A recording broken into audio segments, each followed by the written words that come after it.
కుటుంబాల్లో సమాధానం ఉండాలండి. నీ కుటుంబాన్ని నడిపించుకోవాలంటే దేవుని ఆలోచన, జ్ఞానము నీకు అవసరం. అయ్యా పిల్లలతో ఎలా మాట్లాడాలో అడుగు దేవుని దగ్గర, ఆలోచన చెప్తాడు. భార్యతో ఎలా మాట్లాడాలో అడుగు దేవుని దగ్గర, ఆలోచన చెప్తాడు. కుటుంబాన్ని ఎలా కట్టుకోవాలి, కుటుంబాన్ని ఎలా నడిపించుకోవాలి దేవుని అడుగు.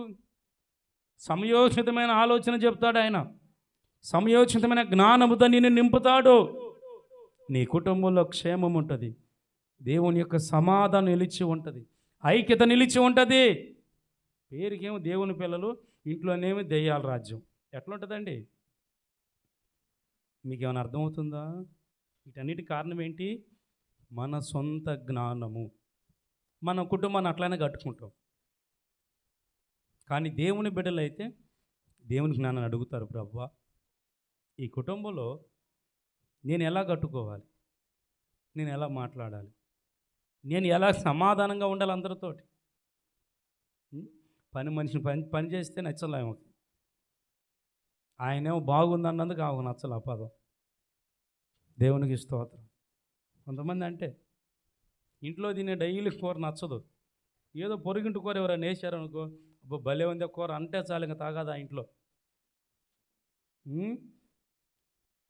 సంవత్సరాల తరబడి వండుతుంటే నీకు నచ్చదా?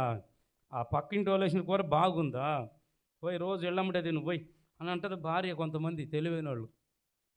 దేవునికి స్తోత్రం. అందుకే భార్యలు ఎంత చండాలంగా చేసినా సూపర్గా ఉందని పొగడండి. మగవాళ్ళకి చెప్పే ఫార్ములా నేను. దేవునికి స్తోత్రం. హల్లెలూయా. ఎంత దరిద్రంగా చేసినా అద్భుతంగా ఉంది నీ కూర, అసలు నీ చెయ్యి వంట అను, ఇంకేం లేదు అసలు. నీకు రోజు పరిచర్య చేయటం డబుల్ అయితే ఇక.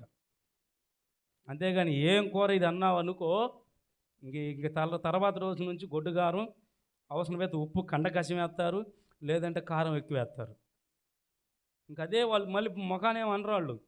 ఏందమ్మా కండకషం అంటే, ఏమో కొద్దిగా ఎగస్ట్రా పడింది, పనుల్లో పడ్డాను, ఏం చేస్తామండి, తిండి అదలేదు, కథం. రివెంజ్ అనమాట అది. కొట్టలో తిట్టరు వాళ్ళు. ఈ విధంగా వంటలతో తీర్చుకుంటారు వాళ్ళు ఒక్కోసారి. అందుకని వాళ్ళు ఎట్ట చేసినా బాగుందని చెప్పండి.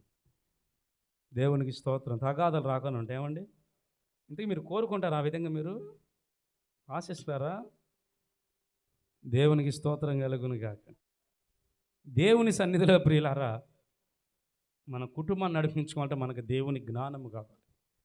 ఆ జ్ఞానాన్ని అడగాలి దేవుని దగ్గర. అర్థమవుతుందా?